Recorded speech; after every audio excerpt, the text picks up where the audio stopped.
Welcome to Manage to Engage, the podcast from clearandopen.com. Dedicated to the evolution of you, because businesses grow when people do. Serving leaders, managers, and people who will be, helping you reach excellence in your work and achieve your personal goals at the same time. Sign up for the free course at clearandopen.com. So the primary power of the distinction, I think, between management and supervision is so that you can eliminate supervision. Imagine a world where you didn't have to remind anyone of anything ever. If you're a boss, would that free up some of your time? Hi, it's Joseph, and thanks for tuning in to Manage to Engage, the podcast from clearandopen.com. We internalize our points of view on the world, turning perception into identity. So when we hate working for the man and think work sucks, we become a person who works for the man and, of course, resent it. That's the context I want you to understand as we define what supervision really is and create more awareness around how it negatively impacts our lives. I offer weekly member webcasts, online courses, and mentorship at clearandopen.com because it's my truth that, with the right tools, anyone can eliminate the people, money, and time problems holding them back in business. And I share parts of these webcasts and courses on this show because I want to help you too. If you're enjoying the show and learning from it, I'd love your feedback. If you're listening to the show on an Apple device, all you have to do is open the podcast app, view the full description of the episode, and click the link to leave a rating and review for the show. Thanks so much for listening. Let's start the show.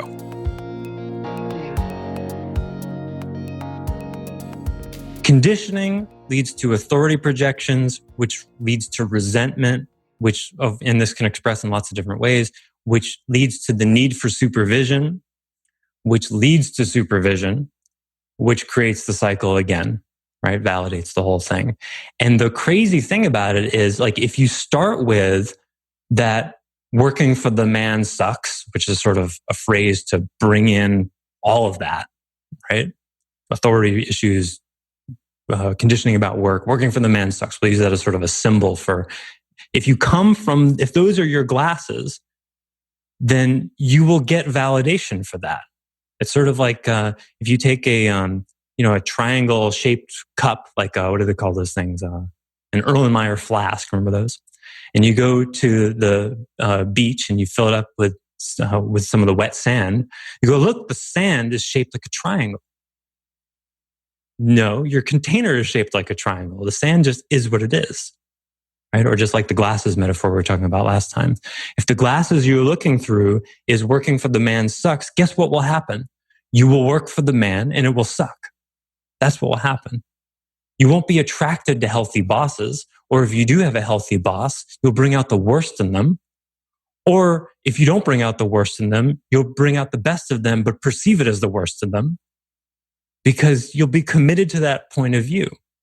Because that point of view has become part of your identity and you don't know who you are without it. Because if you've thought work sucks and the man sucks for your whole life, who would you be without that? Who would you be if you were really passionate about your work and you didn't go home and your favorite topic of conversation was not complaining about how much the man sucks and how much your job sucks and how everything should be free like at Burning Man?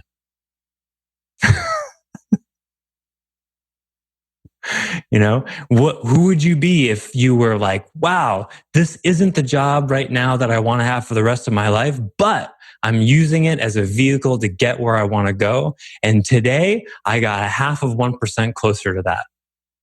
And my boss, yeah, she's got their issues, but you know what? They mean really well. I can tell that they're trying to support my career. And who would you be? What kind of reality with it? For some people, that would be a very different version of them. And we're talking about half of your waking hours here, and that's just while you're at work. What about the time where you're not at work, thinking about work? Thinking about how much the man sucks and work sucks and life sucks, and it should be like Burning Man. I don't know why I'm picking on Burning Man. Not that Burning Man isn't a beautiful and amazing social and artistic. I was going to say, if you haven't been, you should. It's awesome. I have to go meta. I see this is the price I pay for using colorful metaphors. Now I have to commentate on it. I love the event. What disturbs me is when people come back into society and judge everything through the lens of everything should be like Burning Man. and that's why they justify not having a job or not being able to keep a job, or that's a different thing. Okay, so let's talk about management supervision and meta-supervision, which is supposed to be the topic for today. But the context is important.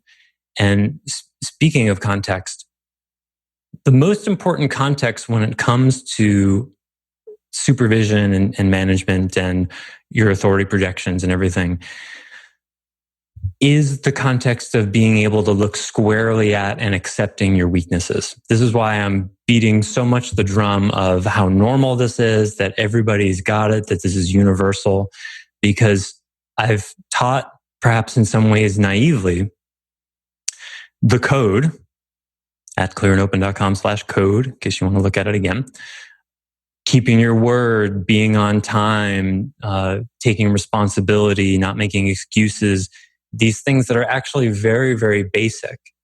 And what I experience is that no matter how I teach it, people look at it through the lens of, I'm already doing this, or how am I already doing this? And it won't work that way. As I say so often, responsibility is what happens when you look at where you're being irresponsible. But if you have a filter where you've already decided you're a responsible person, whatever that is, if you're wearing the glasses of, I'm a responsible person, now let me look at this code and see how I can improve. No, no, no, no. It won't work that way. You will filter it out. You'll look at it and go, yeah, I guess I could improve my timeliness a little bit. You won't see the thing that you completely suck at. That is where your disengagement is most expressing. Because that's what this is about. It's not about getting more engaged. It's about discerning, differentiating, isolating, discovering, exploring your disengagement. You see? It's deconstructive, not constructive. And so if you go find 1,000 consultants and coaches and whatnot and say, give me your thoughts on creating an engaged workplace or increasing engagement in employees, 99.9% of it will be about augmenting the engagement, not ferreting out the disengagement. You see? That's why I came up with a list of 100 excuses, because I wanted to go, here are your excuses. Learn them so that they're not running your life. You see? That doesn't create engagement directly. You see, it's about identifying, ferreting out, discovering, owning disengagement, like Sam was doing just 10 minutes ago, very beautifully, speaking openly about like, wow, this came up in me. I don't agree with it. I don't like that it's there, but there it is. That's owning disengagement, right? Having a company picnic is a creating engagement tack. Now, I'm not saying that those things aren't important. I'm just saying we've beaten those to death and they're easy. And most workplaces, there's a keg in the break room and, your boss asked you what you did over the weekend and all that stuff is there. And then they wonder why everybody's not totally stoked about their jobs. Well, it's because you can layer on all that stuff on top of authority projections and work conditioning. But, you can also put ice cream on horse manure. That doesn't make it pile a mode. Okay. Now, I would rather eat the ice cream on the horse manure than just the plain horse manure, right? But while we're at it, why not actually make it something we really want to eat? That was a vivid metaphor. I had a weird dream last night that I was part of this group of people they were making an hors d'oeuvre that they were calling yesterday's mouse. And it was made with just a little bit of cat food. I digress. And I was like, it's just a little bit of cat food, just so it tastes a little different than what you're normally. I'm like, I don't want to eat the cat food. I guess that's maybe why the horse manure idea is on my mind. Okay. So supervision, my definition for supervision is really simple. I wrote a bunch of blogs about this, and I'll probably pull them forward and put them in the course about supervision and meta-supervision. Supervision is really simple. Supervision is what happens when someone reminds you that you need to do something that you already know how to do or that you already know you're supposed to do. That's it. That's supervision. And so I make a really sharp distinction, and that's why I don't like people using the word supervision unless they're talking about it in a pejorative way. Supervision for me is bad. And it's important to use this distinction because otherwise we don't have a word for it, right? Because if you lump management, which we can define as healthily and reasonably supporting someone to do their job, helping them to grow to do whatever it is they're doing better, or reasonably training someone in something that they don't already know how to do. If we include in management reminding someone to do something that they already know how to do, reverse delegating, taking something back that they really should have been able to do based on their skills, etc. If we call that stuff management too, then we end up in this very messy, slippery slope where the person is a manager and they go, well, I'm managing this person. And part of management's reminding people to do stuff. And that's just how it is. In that moment, you've bought into the whole working for the man sucks thing. And now you're enabling the employee. So the primary power of the distinction, I think, between management and supervision is so that you can eliminate supervision. Imagine a world where you didn't have to remind anyone of anything ever. Is that interesting to you? If you're a boss, would that free up some of your time? Right? For every person underneath you, most managers are probably spending a half hour a week, an hour a week, thinking about what that person's supposed to be working on, looking over their shoulder, making sure they're doing it right. Now, I'm not talking about reasonable oversight. I'm talking about the stuff that they said they could do and you know they can do.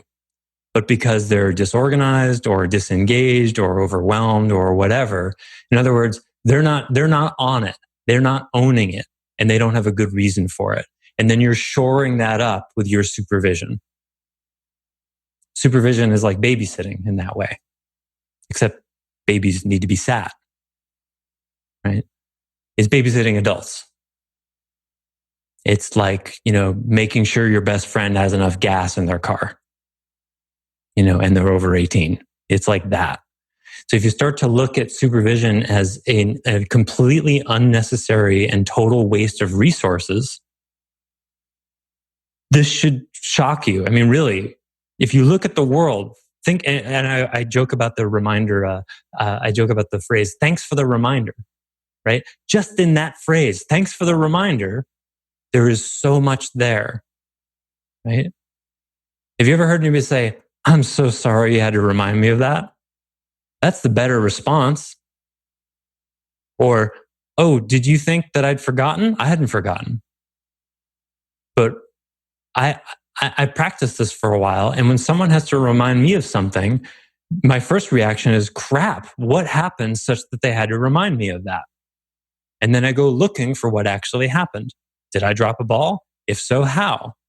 And then how can I make sure it never happens again? If you relate to supervision that way, you get better. If you relate to supervision as normal and, everybody's human and mistakes happen and sometimes people have to be reminded of things, which is all true. But if you let yourself off the hook by relating to it that way, you won't get better. You'll just thank them for the reminder. Thanks for enabling my mediocrity. That's what I hear. And it could be thanks for the reminder and I'm really sorry you had to do that and I will really want to look at why that happened. That's fine. But what I'm trying to get at here is to start to see how completely normal and accepted supervision is in our society.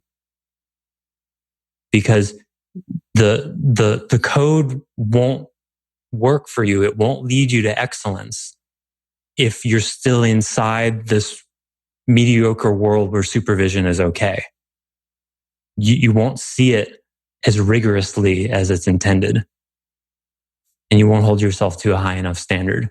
When someone has to remind you of something, they may have just told you you're overwhelmed, you're disorganized, you're over your head, you're in the wrong job, you're not prioritizing your priorities well, you're wasting time. They may have just told you any number of those things or more. All you got to do is listen and look. Oh crap, they just reminded me. Well, what happened? How did I forget that? That's the third time this week I forgot something. If you listen in that moment, it might take you to a major place of improvement. If you don't listen in that moment, you may be well on the way to some catastrophic failure, which you'll learn from and whatever. But wouldn't you rather learn from the nudges and reminders you get from people rather than the catastrophes? I would. Basically, management is everything else besides making sure people do what they already know how to do. If you have an employee who's already on top of their job in the ways that the code defines, then you're free then to develop them. You're free to manage them because you're not having to follow them around and make sure they do what they said. It probably occurred to many of you already. You're really in many ways not qualified to manage someone to this standard unless you embody it yourself. With an asterisk. The asterisk being, if you use the integrity excuse of, I can't hold someone accountable because I don't yet embody this myself, then you're an exception. Some of you know who I'm talking to. So it's subtle. So what I'd say, it's an and. I'd say if you're holding someone accountable to embodying the code or whatever version you use of it, just don't be in an illusion about how well you embody it. Make sure you're listening to your own coaching. And you wrestle with that. That's a reasonable thing to wrestle with.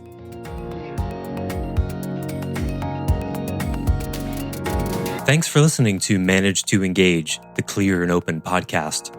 Join us next week when you'll be a little bit closer to who you're destined to be. Until then, know that Clear and Open is dedicated to the evolution of you, because businesses grow when people do. If you want to help the show grow, I'd appreciate you leaving a rating and review on iTunes.